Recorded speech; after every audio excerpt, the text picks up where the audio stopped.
तो next question हम लोग देखेंगे क्या स्टैटिक वेरिएबल्स पर। स्टैटिक वेरिएबल क्या बताए थे? जो कंपाइलर जब कंपाइल कर रहा होता है तो कंपाइलेशन टाइम में ही स्टैटिक एरिया मेमोरी एलोकेशन करता है। अब दो तरीका है स्टैटिक वेरिएबल को डिक्लेयर करने का। एक तो मेन फंक्शन के पहले ही डिक्लेरेशन हो जाए तो कंपाइलर अपना स्टैटिक एरिया में मेमोरी एलोकेशन कर लेगा। एक और तरीका क्या है कि मेन किसी फंक्शन के अंदर में ही कर रहे हैं, किसी फंक्शन के with in the function he declaration कर रहे हैं, लेकिन एक कीवर्ड यूज कर रहे हैं क्या, स्टैटिक। स्टैटिक कीवर्ड जैसे ही कंपाइलर देखिएगा जब कंपाइल कर रहा होगा, इसका मतलब समझ लेगा क्या कि स्टैटिक है, मतलब कि ये जो पर्टिकुलर वेरिएबल है इसको स्टैटिक एरिया में मेमोरी एलोकेशन करना है। ठीक है, तो यहां पर क्या है, स्टैटिक है। अब स्टैटिक वेरिएबल्स के बारे में हम लोग प्रोग्राम में देख रहे हैं, यूज देख रहे हैं डायरेक्टली। अब एक और बेसिक चीज समझो क्या कि यहां देखो लिखा है बी माइनस माइनस। तो बी माइनस माइनस है क्या एक्चुअली, तो पहले इसको समझते हैं। ठीक है, तो एक होता है प्री डिक्रीमेंट, एक होता है पोस्ट डिक्रीमेंट। प्री डिक्रीमेंट का मतलब क्या है? प्री डिक्रीमेंट का मतलब क्या है, माइनस माइनस बी लिखना, इसको बोलते हैं हम लोग प्री डिक्रीमेंट। और एक और तरीका क्या हो सकता है, बी माइनस माइनस लिखना, इसको हम लोग बोलते हैं पोस्ट डिक्रीमेंट। प्री का सिंपल मीनिंग जानो क्या, प्री जहां पर भी लिखा है मतलब कि जो वेरिएबल है, वेरिएबल के पहले प्री, वेरिएबल के पहले ऑपरेटर होगा। जो वेरिएबल लिखा है उसके पहले में क्या होगा, ऑपरेटर होगा क्या, प्री में। अब पोस्ट में क्या है भाई, पोस्ट किसके बारे में बोल रहा है कि ऑपरेटर है जो वेरिएबल के बाद में लगा होगा।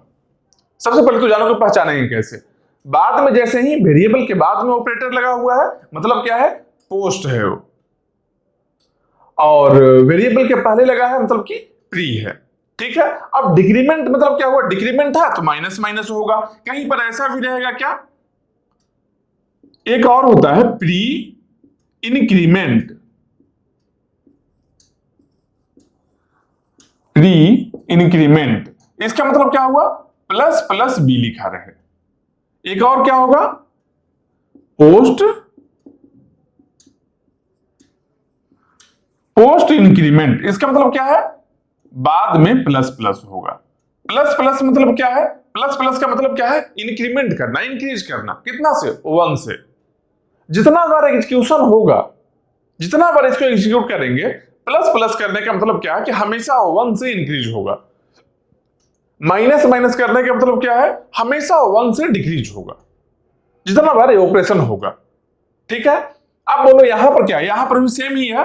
प्री का मतलब क्या हुआ, प्री इंक्रीमेंट मतलब इंक्रीमेंट करना है प्री पहले, क्या है देखो वेरिएबल के पहले में है ऑपरेटर। यहां क्या, पोस्ट इंक्रीमेंट, यहां देखो वेरिएबल के बाद में है ऑपरेटर। प्री और पोस्ट का मतलब यही है। अब इसको यूज कैसे कर रहे होंगे, मेन पर्पस क्या देखना है, इसको किस तरीके से यूज किया जाएगा। देखो यूज कैसे होगा कि मान लो पहले से एक b का वैल्यू पहले से डिफाइन कर दिया गया, मतलब b का वैल्यू कुछ असाइन कर दिया गया है। जैसे क्या, b इक्वल टू मान लो 4 है। ठीक है, b इक्वल टू 4 है, b एक वेरिएबल है जिसका वैल्यू 4 असाइन किया गया है। मान लो हम ऐसा लिखते हैं print of b plus plus. एक और क्या हो सकता है, print of plus plus B.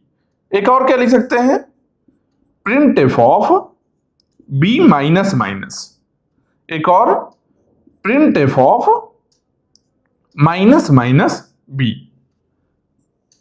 ये 4 ही वेरिएशन पॉसिबल है। क्या है, पहला दोनों क्या है, पहला दोनों जो वेरिएशन है वो इंक्रीमेंट ऑपरेटर के लिए है और बाद में दोनों है वो डिक्रीमेंट ऑपरेटर के लिए है। इंक्रीमेंट मतलब कि 1 से इंक्रीज होगा, डिक्रीमेंट मतलब कि 1 से डिक्रीज होगा। ठीक है, इतना ही केवल है। अब बोलो इसका वैल्यू क्या आने वाला है, मान लो इनिशियल वैल्यू तो बी का गिवन है 4 है, इस सबका वैल्यू को लिखना है। तो किस तरीके से लिखेंगे भाई, तो यहां पर देखो print F B plus plus है, print F B plus plus है। तो इसका मतलब क्या हो रहा है, बी प्लस प्लस का क्या मतलब है कि बी का वैल्यू कितना है, 4 है ना। मान लो प्लस प्लस नहीं होता तो क्या करते, प्रिंट एफ बी करते, केवल बी का वैल्यू क्या है, 4 है, तो सीधा यहां पर 4 प्रिंट हो जाता। कब, जब मान लो प्लस प्लस नहीं होता। अब क्या है, प्रिंट एफ पहले क्या मिला है, पहले प्लस प्लस मिला है या बी मिला है, पहले बी मिला है। तो print F B, print F B, B को पहले प्रिंट करना है यहां भी, यहां अगर ऐसे लिखते हैं, यहां पर अगर विदाउट, विदाउट ऑपरेटर लिखा हुआ है, ये लिखा हुआ है विथ ऑपरेटर, ठीक है। विदाउट ऑपरेटर कितना होता, प्रिंट एफ बी 4 होता। यहां भी ऑपरेटर नहीं है, प्रिंट एफ बी ही रहता, यहां भी 4 होता। प्रिंट एफ यहां पे भी माइनस माइनस मान लो नहीं है, सब जगह 4 होता। लेकिन विथ ऑपरेटर क्या वैल्यू होगा, ऑपरेटर प्लस प्लस और प्लस प्लस माइनस माइनस जो यूज कर रहे हैं, इसके अकॉर्डिंग वैल्यू क्या होना चाहिए। देखो क्या वैल्यू होगा, जब लिखा print F B plus plus, इसका सिंपल मीनिंग क्या है कि बी को पहले प्रिंट करना है। प्लस प्लस और बी, ये दोनों में पहले कौन आया है, पहले बी आया है, उसके बाद में प्लस प्लस आया है। मतलब क्या, प्रिंट एफ बी, बी को पहले प्रिंट करना है, उसके बाद में बी के वैल्यू को इंक्रीमेंट करना है। यही होता है मेरा पोस्ट इंक्रीमेंट। पोस्ट इंक्रीमेंट का मतलब यही है, पहले बी के वैल्यू को यूज कर लो, जो भी वेरिएबल है, वेरिएबल के वैल्यू को यूज कर लो, उसके बाद में इंक्रीमेंट करो, उसके बाद में इंक्रीज करना है, ठीक है। मतलब क्या, print F B plus plus है, यहां पर क्या होगा, प्रिंट एफ बी, पहले बी को प्रिंट कर लिए, बी को प्रिंट कर लिए, उसके बाद प्लस प्लस कर रहे हैं, उसके बाद प्लस प्लस कर रहे हैं। मतलब क्या, प्लस प्लस मतलब क्या हुआ, इंक्रीज करना है। कितना से, 1 से इंक्रीज करना है। मतलब कि बी का वैल्यू 4 है ना, इसके वैल्यू को बना लिए 5, इसके वैल्यू को इंक्रीज कर लिए, बी से 5 बना लिए। समझ रहे हो बात को, पहले प्रिंट एफ बी, बी पहले मिला है, बी को पहले हम प्रिंट कर लिए, यहां पर आउटपुट मेरा आ गया, प्रिंट कर लिए। उसके बाद में देखो यहां पर ही आउटपुट है इसी लाइन का, नहीं कुछ रहा था तब भी 4 आता। पोस्ट इंक्रीमेंट है, बाद में इंक्रीमेंट हो रहा है, तो पहले क्या करेंगे, पहले हम यूज कर लेंगे इसके वैल्यू को, मतलब प्रिंट कर लेंगे बी का जो भी वैल्यू है वेरिएबल का, प्रीवियस 4 है पहले से गिवन, 4 को प्रिंट कर लिए, उसके बाद बी को इंक्रीमेंट कर लिए। अब नेक्स्ट में देखो print F plus plus B का क्या मतलब है। तो प्लस प्लस बी का क्या मतलब है, जब प्रिंट एफ करने जा रहे हैं, इंटर किए इसमें, तो क्या देखें, प्लस प्लस है और पहले इंक्रीमेंट करना है, प्री इंक्रीमेंट ही है, पहले इंक्रीमेंट करना है फिर यूज करना है। पहले यहां पर इंक्रीमेंट करना है, पहले प्लस प्लस करना है, उसके बाद बी के पास हम जा रहे हैं। मतलब क्या होगा, प्रिंट यहां करने के पहले, प्रिंट एफ से प्रिंट करने के पहले इंक्रीमेंट ऑपरेटर है, यहां प्लस प्लस है। मतलब क्या किए हम, पहले इंक्रीमेंट करना है, कितना वैल्यू है 5 है ना, इसको इंक्रीज करके बना लिए 6, पहले इंक्रीमेंट कर लिए, उसके बाद प्रिंट करना है किसका, बी का वैल्यू को। बी का वैल्यू क्या बन चुका है, 6 बन गया है। मतलब print F plus plus B का मतलब क्या हुआ, यहां पर वैल्यू जो प्रिंट हुआ जो 6 हो रहा है, यहां पर जो वैल्यू प्रिंट हो रहा है जो 6 हो रहा है, ठीक है। पहले इंक्रीज कर लिए, उसके बाद में वैल्यू को प्रिंट कर रहे हैं। अब print F B minus minus का मतलब क्या है कि पहले सेम जैसे यहां किए थे पोस्ट इंक्रीमेंट में, वैसे ही पोस्ट डिक्रीमेंट में भी किए थे। मतलब क्या, पोस्ट इंक्रीमेंट में इंक्रीज कर रहे हैं एक से वैल्यू, और पोस्ट डिक्रीमेंट में डिक्रीज करेंगे, लेकिन पोस्ट है बाद में आया है, तो पहले यूज करेंगे बाद में डिक्रीज करेंगे। जैसे यहां पर पहले यूज किए थे बाद में इंक्रीज किए थे, यही किए थे ना। तो मतलब इसका मतलब क्या हुआ कि print F B minus minus है, तो पहले बी के वैल्यू को क्या करेंगे, पहले बी के वैल्यू को प्रिंट करना है। बी का वैल्यू अभी कितना है, 6 है। मतलब कि यहां पर क्या प्रिंट हो गया, यहां पर 6 मेरा प्रिंट हो गया, उसके बाद माइनस माइनस करना है, इसके वैल्यू को डिक्रीमेंट करना है। 6 है यहां, तो बन गया ये 5, 6 है तो 5 बन गया। क्यों, क्योंकि बाद में पहले प्रिंट किए, उसके बाद में डिक्रीमेंट कर रहे हैं, घटा रहे हैं वैल्यू को, कितना से, 1 से। डिक्रीमेंट है, इंक्रीमेंट और डिक्रीमेंट दोनों ही 1 से ही होगा, ठीक है। उसके अगला में क्या है, print F minus minus B. Print F minus minus B का मतलब क्या है, पहले वेरिएबल के पहले में ऑपरेटर आया है, मतलब कि पहले डिक्रीमेंट करना है उसके बाद प्रिंट करना है। पहले डिक्रीमेंट कर लेंगे उसके बाद में प्रिंट करेंगे। तो डिक्रीमेंट पहले करेंगे, कितना है 5 है ना, इसको डिक्रीज किए तो बन गया 4 बन गया। उसके बाद क्या है प्रिंट एफ बी। अब जो बी का वैल्यू है उसको प्रिंट करना है। पहले डिक्रीज हम कर लिए हैं, डिक्रीज पहले ही हम कर लिए क्योंकि ये पहले वेरिएबल के पहले है तो पहले डिक्रीज कर लिए, उसके बाद इसके वैल्यू को प्रिंट कर रहे हैं। प्रिंट एफ बी, बी का वैल्यू क्या है 4 है, मतलब कि यहां पर क्या प्रिंट हो गया, यहां पर 4 प्रिंट हो गया। यही 4 वेरिएशन है, केवल यही 4 वेरिएशन है, pre increment, post increment, pre decrement, post decrement. मतलब इंक्रीमेंट और डिक्रीमेंट करना है, प्री या पोस्ट देख लेना है। प्री मतलब क्या भाई, वेरिएबल के पहले लिखा हुआ है, मतलब कि वेरिएबल के जैसे ही पहले लिखा हुआ है, इसका मतलब क्या है पहले इंक्रीज और डिक्रीज ऑपरेशन कर लेंगे, उसके बाद वेरिएबल के पास में जा रहा है। समझ रहे हो? पोस्ट में क्या है, पहले वेरिएबल को यूज कर लेंगे, उसके बाद में जाएंगे इंक्रीमेंट और डिक्रीमेंट करने के लिए। ये बात समझ गए? अब इसके आगे देखते हैं क्या। अब यहां पर जो इंक्रीमेंट और डिक्रीमेंट है, इसको हम लोग प्रोग्राम में यूज करने वाले हैं, ठीक है, इसको हटा लेते हैं। अब देखते हैं, अब हम मेन प्रोग्राम पर अपना आते हैं। तो मेरे प्रोग्राम में क्या लिखा हुआ है, स्टार्टिंग से रीड करो। मेन है, उसके बाद में एक कीवर्ड है लिखा हुआ स्टैटिक। स्टैटिक जैसे ही कंपाइलर देखेगा वो क्या करेगा, स्टैटिक एरिया में मेमोरी एलोकेशन कर लेगा, ठीक है। स्टैटिक जैसे ही देख रहा है तो स्टैटिक एरिया में मेमोरी एलोकेशन कर दिया। इसका मतलब क्या हुआ, स्टैटिक एरिया में करने का मतलब क्या हुआ कि मान लो यहां पर स्टैटिक एरिया है, तो यहां पर क्या कर लिया, ये बी के वैल्यू, बी के लिए मेमोरी एलोकेशन कर लिया। बी का वैल्यू कितना है 6 है, बी का वैल्यू भी असाइन किया जा रहा है, पहले तो मेमोरी एलोकेशन भी कर रहा, वैल्यू असाइनमेंट भी यहां ही हो रहा है। मतलब क्या है, int B equal to 6, int B equal to 6 यहां बन गया। कहां पर है, ये है स्टैटिक एरिया में है, ये स्टैटिक एरिया में है। अब उसके बाद में कंपाइलर एक काम कर लिया, कंपाइल करते करते नीचे चला गया। अब इस प्रोग्राम को रन करवाने का बारी आया है। एक सेकंड रुक जाओ, अब इस प्रोग्राम को रन करवाएंगे।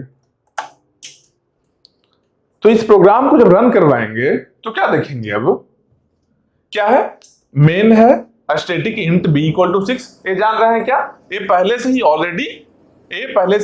ऑलरेडी मेमोरी क्रिएटेड है, स्टैटिक जैसे ही देखेंगे। उसके बाद आएंगे if B minus minus, if B minus minus, ये क्या है, पोस्ट डिक्रीमेंट ऑपरेटर है। बी माइनस माइनस हो रहा है, डिक्रीज हो रहा है, लेकिन पहले बी को यूज करना है, उसके बाद में डिक्रीज करना है, यही पर्पस है ना।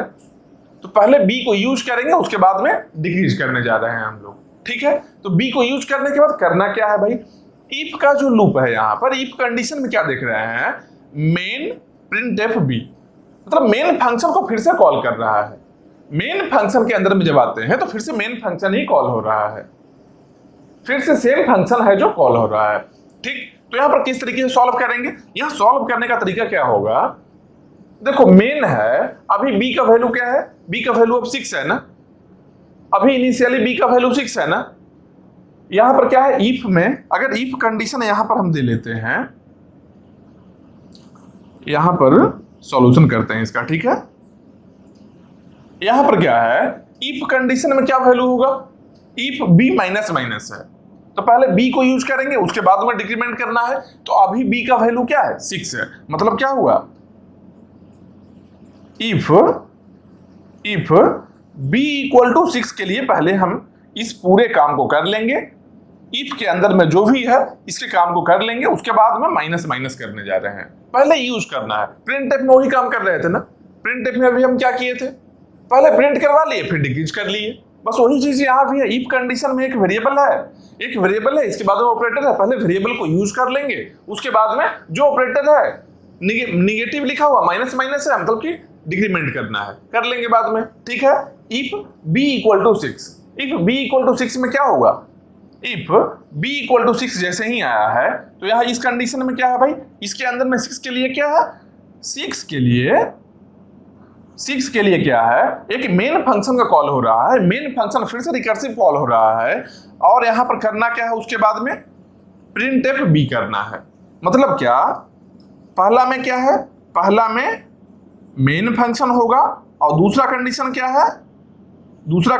है, प्रिंट एफ बी, यही करना है ना, प्रिंट एफ बी करना है। तो पहले देखो, अब ये दोनों स्टेटमेंट में आकर देखो, ये दोनों स्टेटमेंट में पहले कौन एग्जीक्यूट होगा, जो पहले आया, जो पहले एग्जीक्यूशन होगा, मतलब कि मेन फंक्शन पहले एग्जीक्यूट होगा। जब मेन फंक्शन कंप्लीट हो जाएगा उसके बाद प्रिंटफ पर आएंगे। तो अभी प्रिंट कर सकते हैं क्या? अभी नहीं कर सकते हैं, जब तक मेन फंक्शन ओवर ना हो जाए। जब तक मेन फंक्शन ओवर ना हो जाए तब तक प्रिंट नहीं कर सकते हैं हम, क्योंकि ये स्टेटमेंट जैसे ही कंप्लीट होगा उसके बाद ही यहाँ आना है। और हमको पता क्या है कि अभी देखो मेन फंक्शन फिर से यहाँ कॉल कर रहा है। इसका मतलब क्या है कि मेन फंक्शन फिर से कॉल कर लिया। जब मेन फंक्शन फिर से कॉल किया है, अब क्या है, मेन फंक्शन फिर से कॉल किया है, इसका मतलब क्या है कि यहाँ के बाद जब आगे बढ़े हैं हम लोग, यहाँ के बाद ये जो इफ कंडीशन है इसके बाद जैसे ही आगे बढ़े थे, बी करना क्या है, बी क्या करना है, बी माइनस माइनस करना है। मतलब बी का वैल्यू अब बन गया कितना, अब 5 बन गया, बी का वैल्यू अब 5 बन गया है। ठीक है, अब उसके आगे देखते हैं। यहां पर भी क्या होगा, यहां पर भी पहला कंडीशन होगा, पहला मेन का कंडीशन होगा एक, दूसरा क्या होगा, दूसरा होगा प्रिंटफ का, दूसरा होगा प्रिंटफ बी। यहां भी पहले वही है, पहले मेन को ही कंप्लीट करना है, पहले मेन को कंप्लीट करना होगा। मतलब कि पहले मेन में जब जाएंगे तो नेक्स्ट टाइम में जब इसको एग्जीक्यूट कर रहे होंगे तो फिर से क्या होगा, फिर से क्या होगा, इफ बी माइनस माइनस, फिर से इसके वैल्यू को एक बार डिक्रीमेंट करेंगे। जब यहां पर आए तो क्या हो गया, ये 5 है, 5 को यूज करके यहां लिख लिए, उसके बाद में इसके वैल्यू को डिक्रीज करके 4 बना लिए। फिर से मेन फंक्शन कॉल हुआ, फिर से एक मेन फंक्शन कॉल हो गया, क्योंकि रिकर्सिव कॉल है, बार बार देखो मेन के अंदर में मेन है। कब तक ये कॉल होगा, जब तक इफ कंडीशन फॉल्स ना हो जाए, जब तक इफ कंडीशन है जो फॉल्स ना हो जाए। मतलब क्या फॉल्स का, 0 ना हो जाए, 0 के अलावा कुछ भी है, इसका मतलब क्या है कि ट्रू है। दो ही वैल्यू यहां पर होगा। इफ में क्या है, अगर ट्रू है तो एग्जीक्यूट होगा अंदर का पार्ट, अगर फॉल्स हो गया एग्जीक्यूशन रुक जाएगा। बस यही काम करना है यहां पर। तो यहां पर पहले किसके लिए हुआ था, b इक्वल टू 6 के लिए हुआ है ना। तो यहां पर लिख भी सकते हैं क्या, एक स्टेटमेंट b इक्वल टू 6 के लिए यहां हुआ है, इसके बाद में यहां आया b इक्वल टू 5 के लिए हुआ है, इसके अगला में क्या है, अब 4 के लिए करना है। मतलब b इक्वल टू 4 के लिए यहां करना है। यहां दो स्टेटमेंट यहां भी होगा, एक क्या है मेन है, दूसरा क्या है प्रिंटफ है। प्रिंटफ कर सकते हैं क्या, अभी नहीं कर सकते, जब तक मेरा मेन ओवर ना हो जाए। पहले का स्टेटमेंट ओवर होगा उसके बाद ही नीचे के स्टेटमेंट में हम आ सकते हैं। ठीक है, फिर से मेन फंक्शन फिर से एक बार कॉल किया, तो अगला बार क्या होगा, फिर से डिक्रीमेंट हो गया। यहाँ 4 है तो ये बन गया 3, ये बन गया 3। अब b का वैल्यू कितना बन गया, b का वैल्यू यहाँ पर 3 बन गया है, b का वैल्यू 3 बन गया है। तो यहाँ क्या है, पहला क्या है, पहला स्टेटमेंट क्या है, फिर से मेन है, दूसरा स्टेटमेंट क्या है, फिर से प्रिंटफ है, प्रिंटफ हो b लिख लो, ये है। अब क्या होगा, अब इसके बाद में अभी b इक्वल टू 3 है, b इक्वल टू 3 में फॉल्स होगा क्या, अभी नहीं हो रहा है फॉल्स, अभी नहीं हो रहा है। मतलब क्या है, अभी फॉल्स नहीं हो, जब 0 आएगा तब जाकर ये एग्जीक्यूशन रुकेगा इफ का, इफ कंडीशन तभी रुकने वाला है।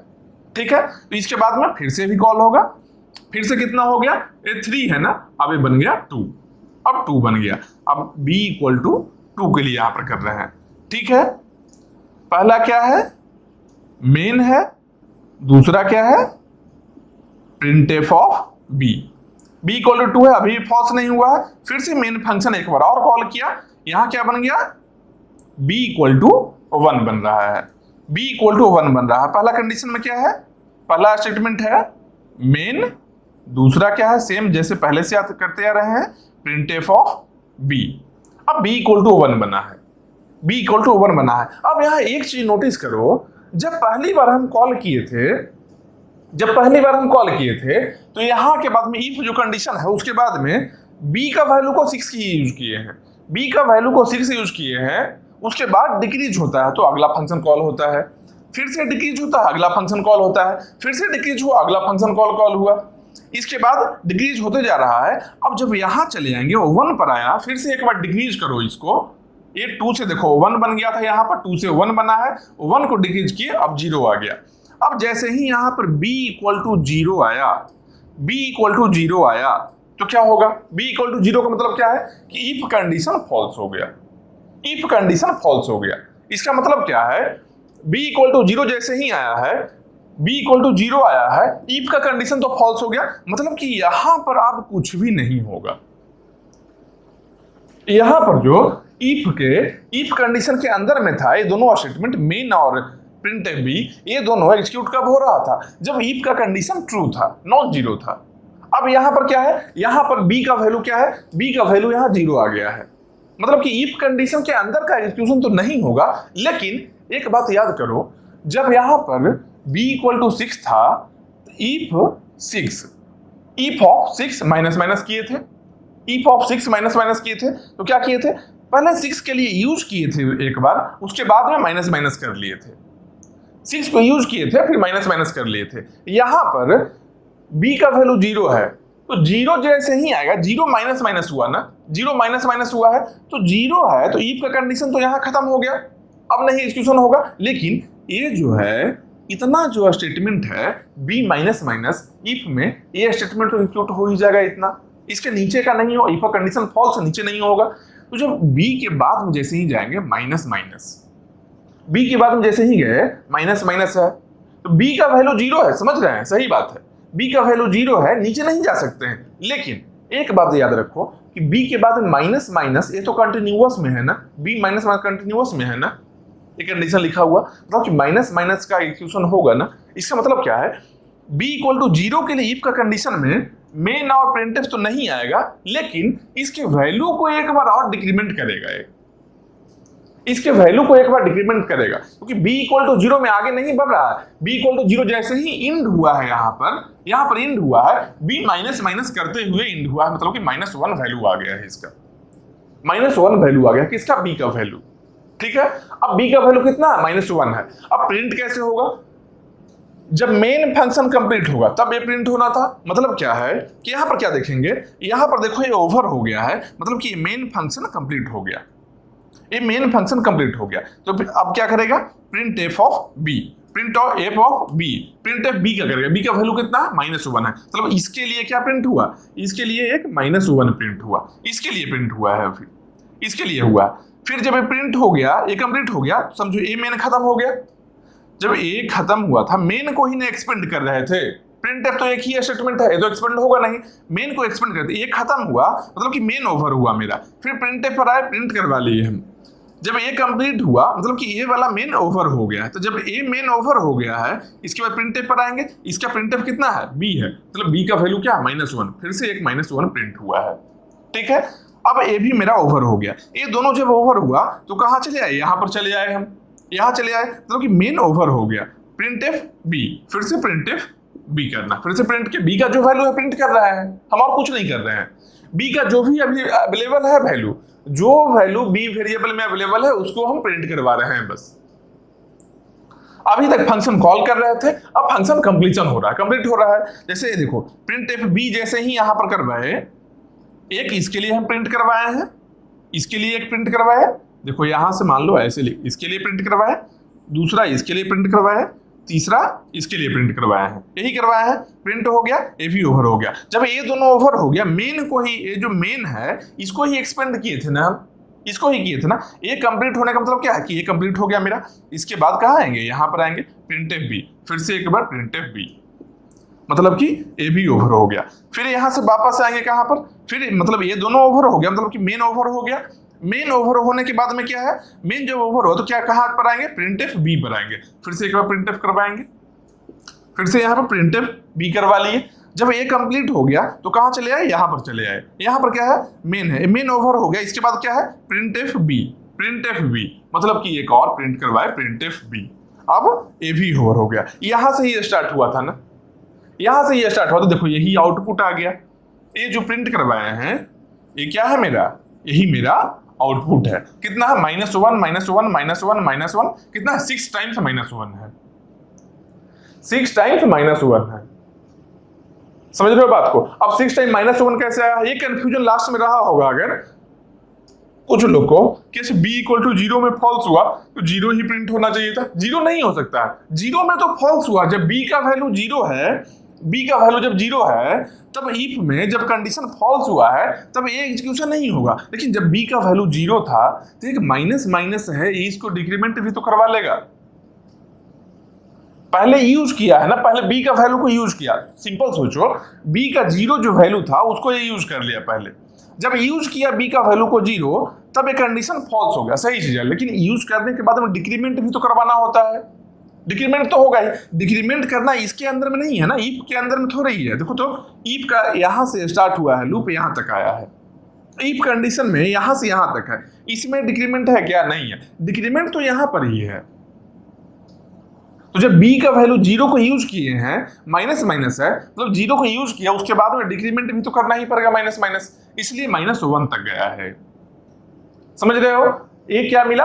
ये में हम लोग का आउटपुट मिल गया है।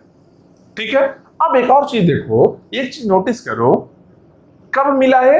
जब ये b है जो मेरा स्टैटिक वेरिएबल था, स्टैटिक वेरिएबल था, स्टैटिक एरिया में है, तब ये मिला है आउटपुट। मान लो स्टैटिक नहीं होता है, अगर नहीं होता स्टैटिक, अगर स्टैटिक नहीं होता, b इक्वल टू कितना करते? b इक्वल टू 6 कर रहे होते।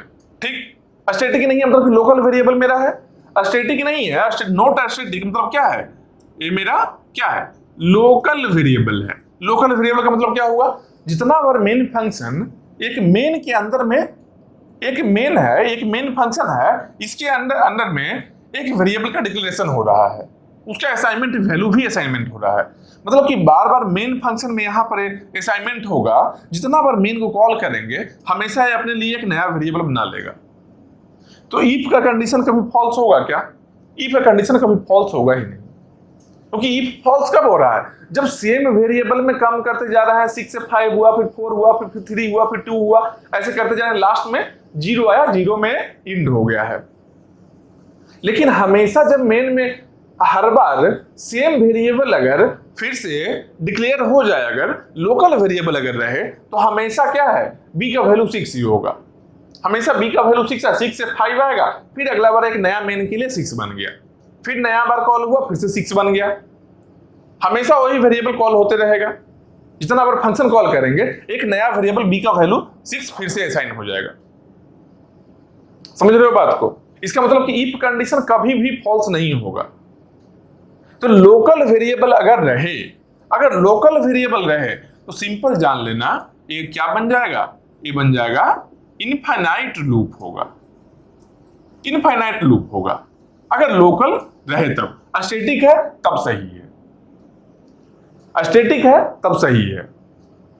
अगर लोकल होगा, अगर लोकल रहा तो इनफाइनाइट लूप होना है, ये बात को ध्यान रखना। ठीक है, ये हो गया। अब यहां पर हम लोग समझ गए। अब मान लो एक चीज यहां पर क्या रहता, यहां पर b माइनस माइनस था, इसकी जगह पर b माइनस माइनस की जगह पर, इसकी जगह पर अगर इसकी जगह पर ऐसा रहता माइनस माइनस b रहता, तब क्या होता भाई? माइनस माइनस b रहता तब क्या होता? सिंपल सोचो, माइनस माइनस मतलब क्या है? पहले डिक्रीमेंट करना है, पहले डिक्रीमेंट करना है, उसके बाद में b को यूज करना है। मतलब क्या?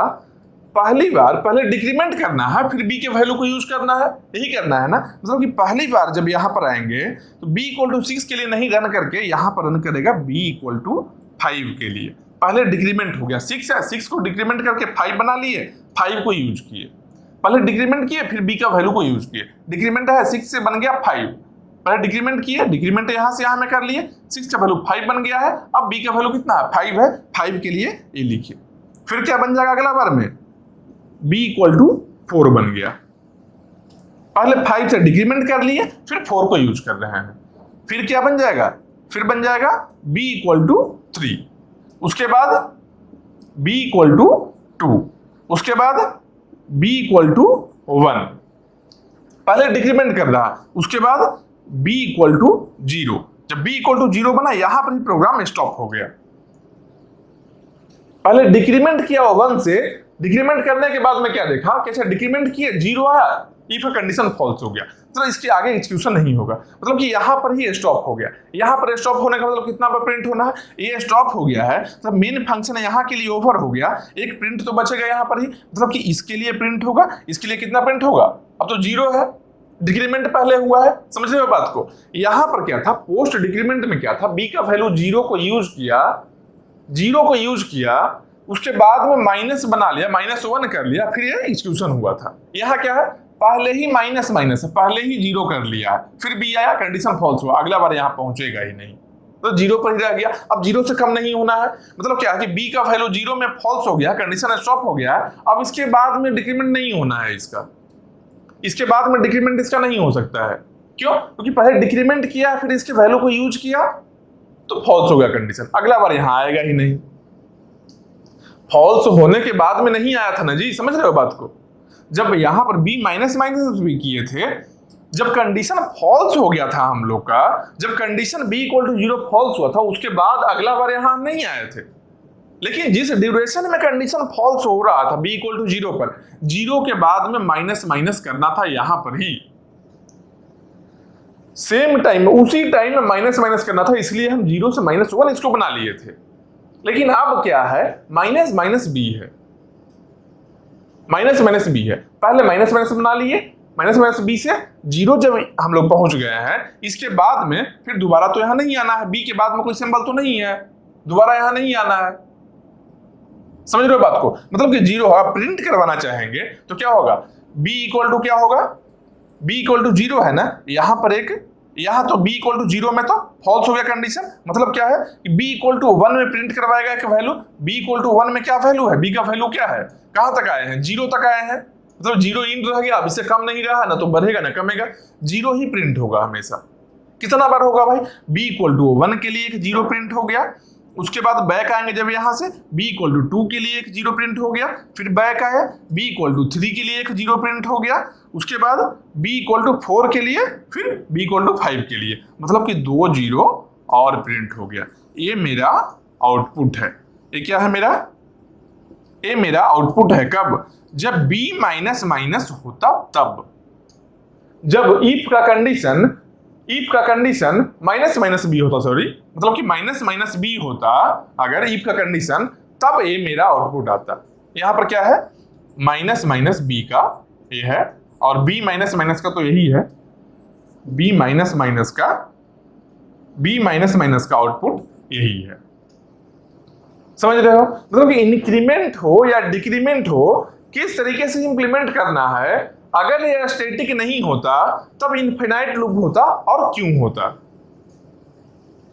इतना बात को समझ गए हो। सिंपल जानो कि यहां पर जो स्टैटिक वेरिएबल है, स्टैटिक वेरिएबल का जो डिक्लेरेशन हुआ है, इसका असाइनमेंट तो 1 टाइम ही होता है, एक बार ही असाइनमेंट हुआ है, एक बार b = 6 असाइन हो गया, अगला कितना बार भी इसको हम लूप में रन करवा देंगे, ये स्टेटमेंट को प्रोसेसर देखेगा ही नहीं, स्टैटिक देखेगा, स्टैटिक देख कर छोड़ दिया इसको, बाकी सब स्टेटमेंट को रन करवाने वाला है। एक बात को समझ गए। तो स्टैटिक वेरिएबल में इस तरीके से ही यूज करेंगे, और बहुत इंपॉर्टेंट है, इस टाइप का ही क्वेश्चन पूछता है कि अब 0 आ रहा है, मान लो 0 प्रिंट करवा दोगे, माइनस तक नहीं जाओगे, छोटा छोटा सिली मिस्टेक्स का चांसेस रहेगा ऐसा में। इसलिए एकदम ध्यान से करना क्या, स्टेप बाय स्टेप फॉलो करना, और कुछ नहीं करना है, एक्स्ट्रा दिमाग लगाना ही नहीं है, स्टेप बाय स्टेप फॉलो करो, 100% सही बनेगा क्वेश्चन, समझ रहे हो। एक क्वेश्चन देख लिए, अब नेक्स्ट क्वेश्चन हम लोग देखते हैं, एक कुछ क्वेश्चन और देखते हैं स्टैटिक वेरिएबल में ही, और भी कुछ कीवर्ड अगर है स्टैटिक के लिए, और कुछ हम क्या बताए थे, स्टैटिक के लिए एक और क्या बताए थे कि मान लो एक तो बाहर में डिक्लेयर हो जाए, एक अंदर में स्टैटिक लिख के हो जाए, एक एक्सटर्न कीवर्ड भी बताए थे, एक एक्सटर्न कीवर्ड भी बताए थे। अब एक्सटर्न का मतलब क्या होता था, एक्सटर्न लिखा हुआ है, मान लो यहां पर रहता एक्सटर्न लिखा हुआ, इसका मतलब क्या होता कि बाहर वाले को यूज करो, जो पहले से बाहर में डिक्लेयर हो चुका है वेरिएबल, उसको यूज करो। तो एक दो और क्वेश्चन इसी में देखते हैं, एक दो और क्वेश्चन देखते हैं, उसके बाद ये मेरा कंप्लीट हो जाएगा स्टैटिक वेरिएबल का क्वेश्चंस। तो हम लोग स्टैटिक वेरिएबल में एक और क्वेश्चन अभी देखते हैं, ठीक है। पहले क्या होना है, कोई भी प्रोग्राम लिखा है, इसमें पहला स्टेप क्या होता है, कंपाइलर कंपाइल करता है। तो एक बार कंपाइलर स्कैन कर रहा है कोड को, ठीक है, देखो आराम से कंपाइलर क्या क्या कर सकता है। कंपाइलर क्या कर सकता है, जहां पर भी स्टैटिक कीवर्ड मिले उसके लिए मेमोरी एलोकेशन कंपाइलर कर देगा। उसके बाद में प्रोग्राम है जो प्रोसेसर के पास में जाएगा रन करने के लिए। ठीक है, देखो स्टैटिक कीवर्ड कहाँ कहाँ है, देखो यहाँ पर नहीं है, ये नहीं है, यहाँ के बाद यहाँ आए नहीं मिला, यहाँ आए एक मिल गया स्टैटिक कीवर्ड। ठीक है, स्टैटिक मिलने का मतलब क्या हुआ कि जहां पर स्टैटिक मिला है वो वेरिएबल अभी ही डिक्लेयर हो जाएगा, कंपाइल होते टाइम ही, कंपाइलेशन टाइम ही इस वेरिएबल का डिक्लेरेशन होना है। ठीक है, कितना है, static int y equal to 3, यहाँ पर वैल्यू भी असाइन हो रहा है, वैल्यू का असाइनमेंट भी हो रहा है, वेरिएबल का डिक्लेरेशन दोनों साथ में हो रहा है। ठीक है, static int y equal to 3 मतलब क्या है कि यहाँ पर एक वेरिएबल y इक्वल टू 3, ये क्या है, स्टैटिक वेरिएबल है, ये क्या बन गया, स्टैटिक, मतलब स्टैटिक एरिया में है, स्टैटिक एरिया में y इक्वल टू 3 वेरिएबल है जिसको कोई भी फंक्शन एक्सेस कर सकता है, कोई भी फंक्शन एक्सेस कर सकता है इसको। ठीक, अब हम लोग आते हैं प्रोग्राम पर। प्रोग्राम पर जब आते हैं तो क्या देखेंगे, पहला लाइन से रीड करना शुरू करो, main int x equal to 6 y equal to 8। इसका मतलब क्या हुआ, इसका मतलब क्या हुआ कि मेन के लिए, मेन के अंदर में दो वेरिएबल डिक्लेयर किया गया है, क्या क्या है, x equal to 6, x equal to 6 और y इक्वल टू कितना है, 8 है, y इक्वल टू 8 है। एक किसके लिए है, एक किसके लिए है, ये मेन फंक्शन के लिए है, मतलब मेन फंक्शन का लोकल वेरिएबल हो गया, ग्लोबल नहीं है, ग्लोबल केवल स्टैटिक एरिया में है जो y इक्वल टू 3 है। इसको एक्सेस कौन कर सकता है, मेन फंक्शन इसको एक्सेस कर सकता है। ठीक, अब यहां पर कर लिया, उसके बाद क्या देखेंगे, क्या एक फॉर लूप है, यहां पर क्या मिला हम लोग को, एक फॉर लूप मिला। फॉर लूप का मतलब क्या है, जो इनिशियल वैल्यू होगा और जहां तक टर्मिनेशन का कंडीशन होगा, टर्मिनेट करने का होगा, वहां से वहां तक वो रन करेगा। कहां से, फॉर लूप कैसे है भाई, i equal to 1, i less than equal to 2, i plus plus, मतलब कि i का वैल्यू 1 से लेकर 2 या 2 से कम तक, i less than equal to 2 मतलब i इक्वल टू 1 से लेकर 2 तक में i प्लस प्लस, ये पूरा कोड रन करने वाला है जो फॉर लूप के अंदर में है। जो फॉर लूप के अंदर में है ये कोड कितना बार रन करेगा, i इक्वल टू 1 के लिए करेगा, फिर इंक्रीमेंट होगा, फिर 1 से बन गया 2, i इक्वल टू 2 के लिए करेगा, फिर से इंक्रीमेंट होगा, फिर 3 बनेगा, 3 लेस देन इक्वल टू 2 में फॉल्स हो गया, बाहर आ जाएगा।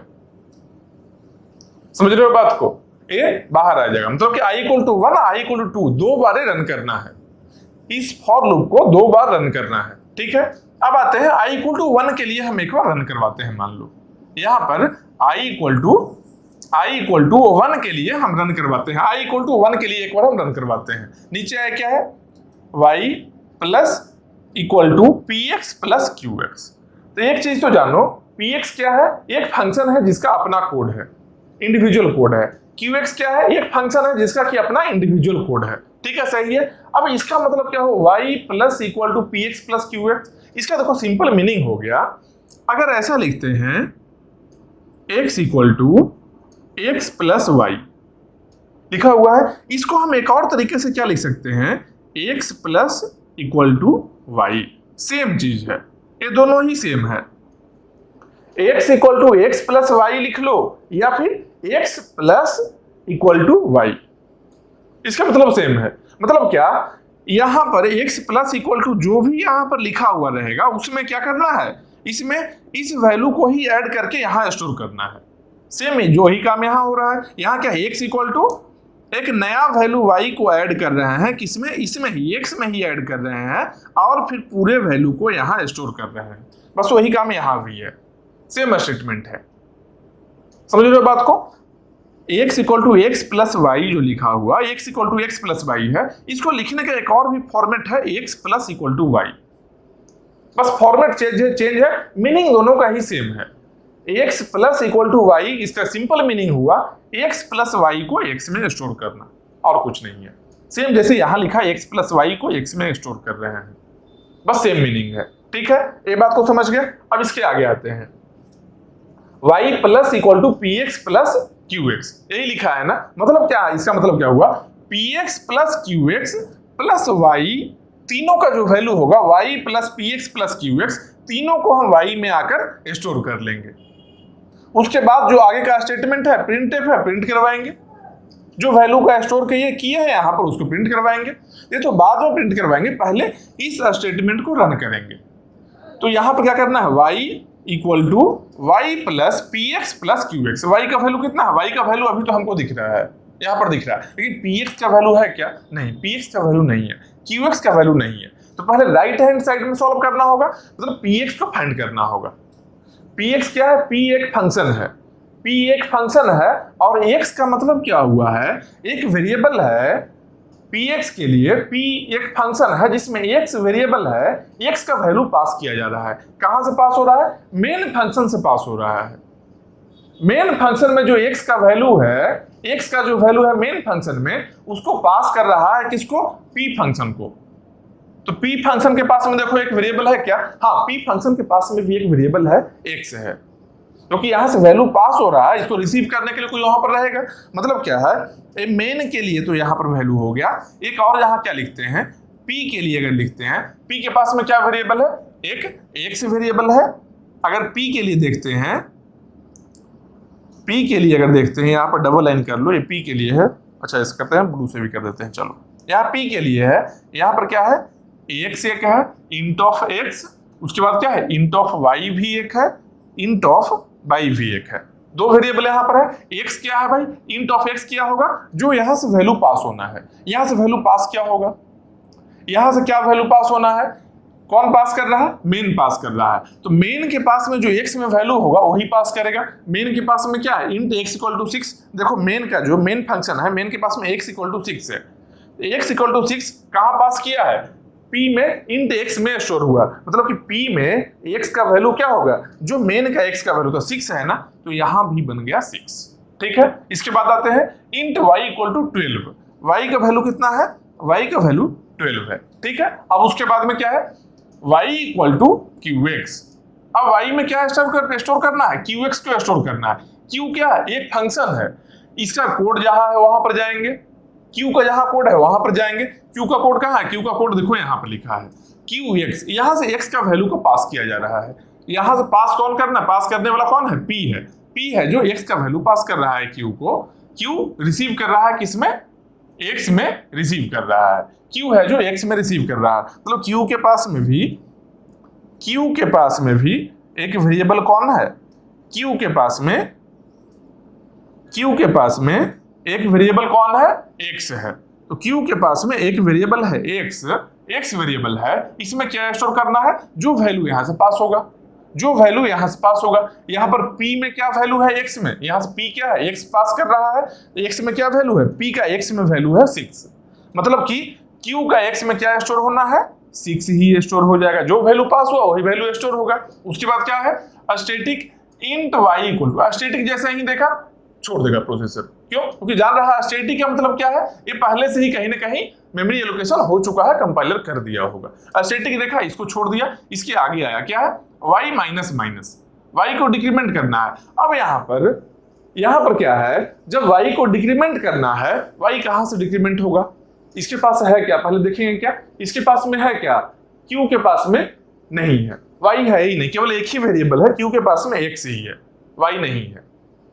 तो जब y नहीं है तो y का वैल्यू डिक्रीमेंट कहां से होना है, यहां पर कुछ भी नहीं दिया, स्टैटिक डायनेमिक नहीं है। मतलब क्या है, हम लोग स्टैटिक वेरिएबल के लिए कर रहे हैं, मतलब क्या है, y कहां ढूंढेंगे, हम लोग ग्लोबल वेरिएबल में चले जाएंगे और देखेंगे वहां पर y का वैल्यू है या नहीं है।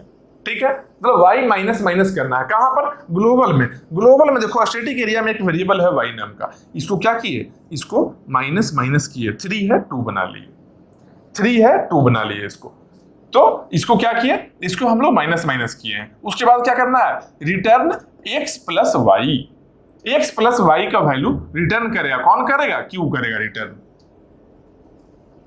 रिटर्न क्या, यहां पर क्या है, x का वैल्यू क्या है, Q में x का वैल्यू 6 है और रिटर्न करना है क्या, x प्लस वाई को रिटर्न करना है।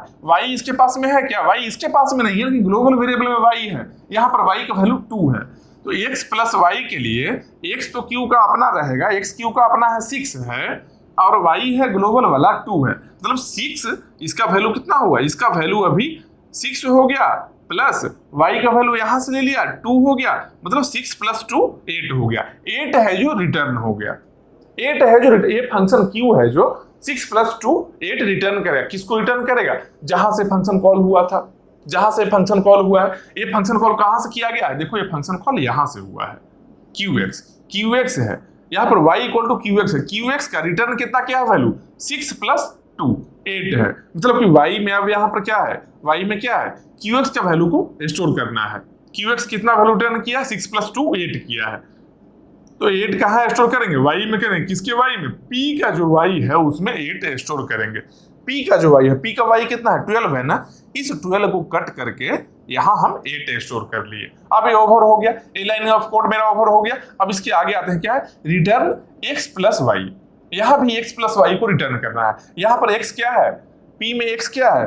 p में x और y क्या है? p में x और y क्या है? x का वैल्यू 6 है और y का वैल्यू 8 है। 6 + 8 कितना हुआ? 14 हुआ, मतलब कि ये वैल्यू रिटर्न कितना करेगा? ये वैल्यू रिटर्न करेगा 14। 6 + 8 14 हुआ, 14 को रिटर्न किया। कहां पर रिटर्न किया? जहां से फंक्शन कॉल हुआ होगा, जहां से ये फंक्शन कॉल हुआ होगा, मतलब कि 14 रिटर्न करके कहां चला आया? 14 रिटर्न किया तो यहां चला आया, 14 हो गया। अब इस स्टेटमेंट में px मिल गया है हमको, px मिल गया है। अब qx पर हम आते हैं, अब आते हैं qx पर। ये सब किसके लिए हो रहा है? अभी i = 1 के लिए कर रहे हैं, अभी पहला लूप है, पहला राउंड के लिए ही इतना कुछ हो रहा है, ठीक। फिर i = 2 के लिए भी बाद में करेंगे, समझ रहे हो? एकदम आराम से देखते जाओ, बस फ्लो को समझो किस तरीके से प्रोग्राम का एग्जीक्यूशन होना है। कोई भी प्रोग्राम कितना भी बड़ा प्रोग्राम रहेगा फिर कभी नहीं डरोगे, इसलिए बस आराम से देखो किस तरीके से फ्लो में एग्जीक्यूशन करना है, ठीक। अब यहाँ पर क्या है? px का वैल्यू क्या है? 14 मिल गया है हमको, ठीक है। उसके बाद क्या है? px का वैल्यू मिल गया है, y = y + px + qx, यही स्टेटमेंट है। y + px + qx का मतलब क्या है? इसका इनडायरेक्ट मीनिंग क्या है? इसका इनडायरेक्ट मीनिंग है y = y + px + qx, यही मीनिंग है ना, यही मीनिंग है ना। y + px + qx क्या है? y = y + px + qx। तो y का वैल्यू तो पहले से ही पता है, px हम लोग फाइंड आउट कर लिया, कितना मिल गया? px हम लोग को 14 मिल गया है। अब qx पर आते हैं, अब qx पर आते हैं। qx में क्या है? q को कॉल किया गया, इस फंक्शन को एक वैल्यू क्या पास किया गया? अब देखो जैसे ही ये फंक्शन ओवर हुआ, अरे ये फंक्शन ओवर हुआ है तो q का इंटरनल ये तो डेटा लॉस हो गया, खत्म हो गया। p का भी ये सब तो खत्म हो गया। क्यों? जब कोई भी फंक्शन ओवर हुआ है, इसका अपना लोकल वेरिएबल ओवर हो गया, काम खत्म हो गया। लोकल वेरिएबल है, जो भी वैल्यू है सब खत्म हो गया। समझ रहे हो बात को? तो ये ओवर हो यहाँ पर। अब qx है, qx है तो qx में क्या देख रहे हैं कि q फंक्शन कॉल हो रहा है और x वैल्यू भी पास किया जा रहा है, x वैल्यू को पास किया जा रहा है। कौन पास कर रहा है? मेन फंक्शन कर रहा है। मेन फंक्शन का q कहां पर स्टोर करने वाला है? q स्टोर कहां करेगा? देखो int x में, तो q के लिए एक वेरिएबल फिर से int x मान लिए। x एक ही बार लिखे हैं, नेक्स्ट टाइम नहीं लिखे, अगला बार डिक्लेरेशन हुआ है यहाँ पर int x, फिर से नया ही बना रहे हैं, इसका पहले का वैल्यू को हम नहीं ले रहे हैं। अभी क्या नया वैल्यू है? नया क्या वैल्यू है? qx, x क्या पास किया है? 6 पास किया है। यहाँ पर मेन फंक्शन है जो q को कॉल किया था, यहाँ से वैल्यू पास किया है x वैल्यू यहाँ कितना है? यहाँ 6 है। अब देखो मेन फंक्शन ओवर नहीं हुआ था, मेन फंक्शन जैसे है वैसे ही है, मेन फंक्शन ओवर नहीं हुआ अभी। यहाँ वैल्यू क्या है? 6 पास किया। 6 कहाँ स्टोर हुआ? int x में। x में क्या है? x में 6 स्टोर हो गया है। इसके आगे आएंगे static int y = 3। Static keyword देखा, प्रोसेसर समझ गया क्या कि कंपाइलर पहले ही कर चुका होगा। इस स्टेटमेंट को प्रोसेसर लीव कर देगा, छोड़ देगा। इसके आगे आए क्या है? y - y को डिक्रीमेंट करना है। y यहाँ पर है क्या? q में है क्या? q में y है क्या? q में है ही नहीं, मतलब क्या है? ग्लोबल वाले को डिक्रीमेंट करना है। y - ग्लोबल में क्या है? वैल्यू 2 है ना, मतलब कि इसको डिक्रीमेंट किया तो बन गया 1 बन गया। इसको जब डिक्रीमेंट किया तो बन गया 1, डिक्रीमेंट कर लिया। उसके बाद क्या करना है?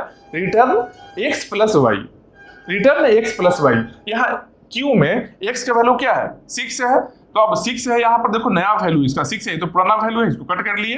यहाँ नया वैल्यू x का 6 है प्लस y का नया वैल्यू क्या है? y यहाँ पर है क्या? नहीं है, यहाँ नहीं है, मतलब कि ग्लोबल में जाकर देखेंगे y का वैल्यू ग्लोबल में 1 है, यहाँ पर 1 है। 6 + 1 7 हो गया। ये 7 कहाँ रिटर्न होकर आया? यहाँ पर आया रिटर्न होकर। ये 7 यहाँ रिटर्न होकर आया कि अभी तो यहाँ से कॉल किए थे q को, यहां आया, अब कितना बन गया, ये 14 है, ये 7 है। Q का वैल्यू है जो QX का वैल्यू 7 टर्न हुआ है, PX का वैल्यू 14 आया है, Y का यहाँ पर देखो वैल्यू है, मेन फंक्शन है, Y का वैल्यू 8 है, Y का वैल्यू पहले से ही 8 है। क्या बन गया, 8 + 14 + 7, क्या बन गया, 8 + 14 + 7 कितना हो गया, 29। ये बन गया टोटल जो कंप्लीट इसका वैल्यू हो गया, कितना बन गया, 29। इतना ही बनाना, 7 14 21 8 29, 29। अब 29 बन गया। अब मेरा ये जो लाइन है, ये लाइन कोड कंप्लीट हो गया एग्जीक्यूशन। इसके अगला में आएगा क्या है, printf y को प्रिंट करना है। जब y को प्रिंट करना है तो क्या करेंगे, यहां आउटपुट में क्या लेंगे, आउटपुट, इसको सही से लिखते हैं, यहां पर क्या है मेरा आउटपुट में क्या आ गया, कितना आया, 29, आउटपुट में आ गया 29। ठीक है, अब इसके बाद क्या करेंगे, printf y कर लिए, प्रिंट कर लिया, आउटपुट मेरा y को प्रिंट कर लिया, यहाँ पर y को प्रिंट कर लिया। उसके बाद क्या करना है, इसके बाद फिर से फॉर लूप i = 1 के लिए किए थे ना, ये i = 1 के लिए आउटपुट आया है ना, अब आना है i = 2 के लिए करना है, क्योंकि i = 2 करेगा, फिर से जैसे ये कोड एग्जीक्यूट हो गया, i = 1। उसके बाद देखा क्या, i ≤ 2, हाँ सही है। फिर उसके बाद देखो पहले फॉर लूप चलता कैसे है, पहले यहाँ गए, फिर यहाँ के बाद यहाँ गए, फिर यहाँ के बाद यहाँ कोड में गए, फिर यहाँ से वापस इसके पास गए, फिर यहाँ चेक करना है। फॉर लूप इस तरीके से ही रन करता है, मतलब कि इनिशियलाइजेशन कंडीशन i = 1, उसके बाद कंडीशन चेक क्यों होगी, i ≤ 2 है क्या, हाँ सही है। इस कोड को एग्जीक्यूट करना है फॉर लूप के अंदर में जो कोड गिवन है। इसके बाद कोड खत्म होने के बाद में कहा जाएगा i++ में, यहाँ से इंक्रीमेंट वाले में जाएगा। यहाँ पर क्या है, i++, i का वैल्यू 1 है, प्लस किया 2 बन गया, 2 को फिर यहाँ चेक किया, 2 ≤ 2, हाँ सही है, लेस देन नहीं है, इक्वल तो है, इक्वलिटी का भी साइन यहाँ पर है, मतलब कि 2 के लिए रन करना है। फिर यहाँ पर सही है, फिर से वापस कोड में आया, अब कोड में फिर से एक बार हम आ गए हैं। ठीक है, तो अभी तक देखो, अब i = 2 के लिए क्या आउटपुट आता है वो भी हम देखते हैं। ठीक है, तो अब देखो Q का पहले वाला तो खत्म हो गया, Q फंक्शन ओवर हुआ था, खत्म हो गया था, यहाँ पर भी खत्म हो गया है, यहाँ मेन का भी खत्म होगा क्या, नहीं मेन का खत्म अभी नहीं होगा, मेन में जो x और y है खत्म नहीं होगा अभी, क्यों, क्योंकि मेन ओवर नहीं हुआ है। अभी मेन के अंदर में एक फॉर लूप है, अभी यही चल रहा है, मेन के अंदर का फॉर लूप है, यही अभी चल रहा है, अभी ओवर नहीं हुआ। ठीक है, मतलब कि मेन में x और y जो है पहले से उतना है, अभी ये चेंज नहीं हुआ। ठीक, अब अगले वाले में हम जाते हैं। नेक्स्ट टाइम अब क्या देखेंगे, क्या, हाँ एक और चीज ध्यान रखना कि यहाँ क्या किए थे, y = यहाँ पर क्या था, यहाँ पर y = y + px + qx किए हैं ना, कितना वैल्यू आया था, वैल्यू कितना था 29। तो मेन में जो y है इसके वैल्यू को ही किए थे ना 29, इसके वैल्यू को ही 29 किए हैं ना, और सेम वैल्यू यहाँ प्रिंट हुआ है ना, ये जो आउटपुट मेरा आया है 29, ये आउटपुट कहाँ से आया है, ये आउटपुट यहाँ से ही आया। y में क्या किए, px + qx + y करके यहाँ पर y में स्टोर किए, उसके बाद इसको प्रिंट करवाए हम, मतलब कि y का वैल्यू अब 29 हो चुका है, y का वैल्यू अब 29 हो गया। अब अगला एक्सप्रेशन ये तो चेंज हो गया वैल्यू, अब अगला टाइम देखते हैं क्या करना है। नेक्स्ट टाइम फिर से आए y + px + qx, यही करना है ना, y का वैल्यू अभी नहीं लेंगे, px और qx कंप्लीट करना है, पहले px देखेंगे। px में गए जब यहाँ पर, तो p में गए, यहाँ पर x एक वेरिएबल है जो रिसीव करने के लिए बैठा है, यहाँ से x का वैल्यू पास हुआ है, x का वैल्यू क्या है 6 है, x का वैल्यू 6 है, मतलब कि यहाँ पर क्या पास हुआ, यहाँ पर 6 चला गया। ठीक है, 6 गया है, int y = 12, यहाँ पर क्या वैल्यू है, यहाँ पर 12 आ गया है, y का वैल्यू 12 है, y = qx पर गए हैं, x पास हो रहा है, x का वैल्यू क्या है, यहाँ पर क्या वैल्यू है x का, यहाँ पर वैल्यू है 6, मतलब कि q वाले में क्या पास हुआ है, x का वैल्यू 6 पास हुआ है, q वाले में x का वैल्यू 6 पास हुआ है, 6 लेकर चला गया वहां पर। यहाँ क्या स्टैटिक है, इसकी स्टेटमेंट को छोड़ दिया, y माइनस, y को डिक्रीमेंट करना है, कहां पर करना है, ग्लोबल वेरिएबल है, क्योंकि यहाँ पर कोई y नहीं है, मतलब क्या, यहाँ पर 1 है ना, यहाँ पर 1 से बन गया 0, 1 से बन गया 0, उसके बाद यहाँ चला आया, यहाँ पर क्या है, रिटर्न x + y, x का वैल्यू क्या है 6 है, तो 6 + y का वैल्यू क्या है, y का वैल्यू 0 है, 6 + 0, ये तो पहले का है जो कट करते हैं, 6 + 0 आया, कितना है 6 + 0 मतलब कि 6 हो गया। यहाँ से q फंक्शन है जो 6 रिटर्न कर रहा है, ये रिटर्न करके कहाँ आएगा, रिटर्न करके y में आकर स्टोर हुआ है। किसका y में, p का y में। तो p का y में 12 कट के क्या स्टोर हो गया, अब 6 आ गया है। क्यों, 6 + 0 यहाँ से रिटर्न हुआ है, क्यों, यही यहाँ आया, यहाँ पर qx को यहाँ पर स्टोर करना है y में आकर स्टोर हो गया। अब यहाँ से रिटर्न क्या हो, return x + y, return x + y।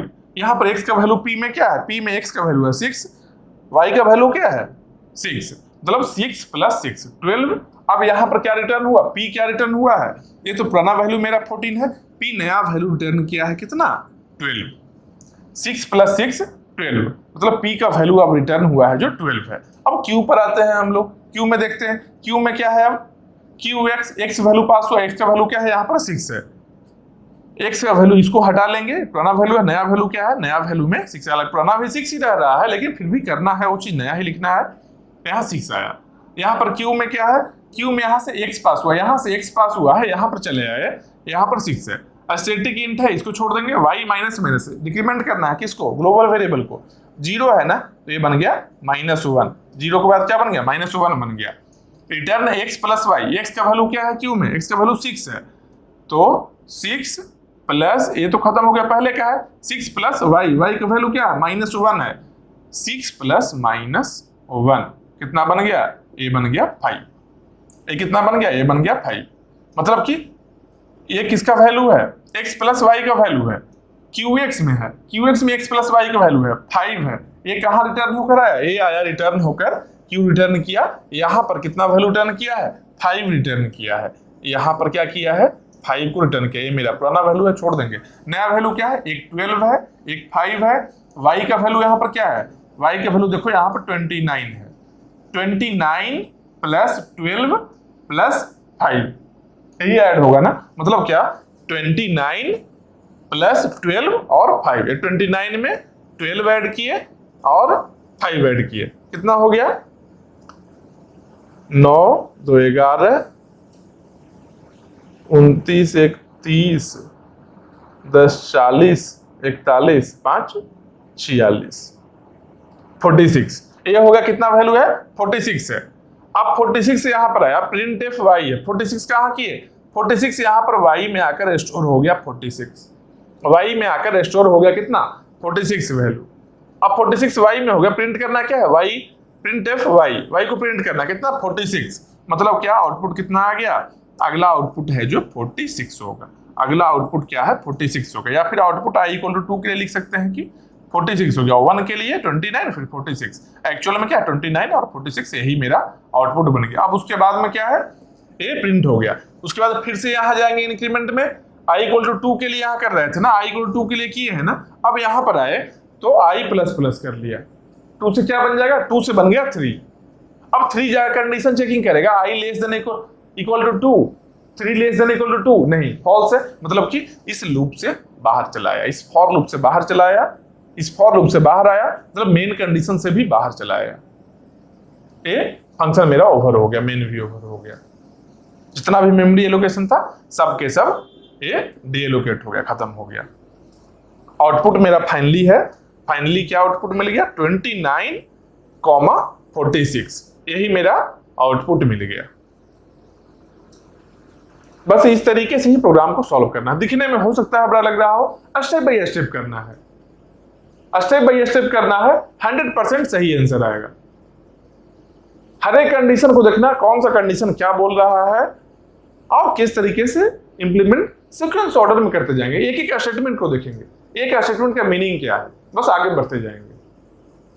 एक क्वेश्चन देख लिए, अब एक दो और क्वेश्चन देख लेते हैं, एक और देख लेते हैं, और भी कुछ क्वेश्चन है देख लेते हैं। प्रोग्रामिंग का एक बेसिक जो स्ट्रक्चर है प्रोग्राम का, किस तरीके से प्रोग्राम को हम लोग सॉल्व करने जा रहे हैं, एक बेसिक स्ट्रक्चर देख लेते हैं। नॉर्मल स्टैटिक वेरिएबल्स को लेकर ही, कौन सा वेरिएबल किस तरीके से बिहेव कर रहा है उसको लेकर ही देख लेते हैं एक दो और क्वेश्चन।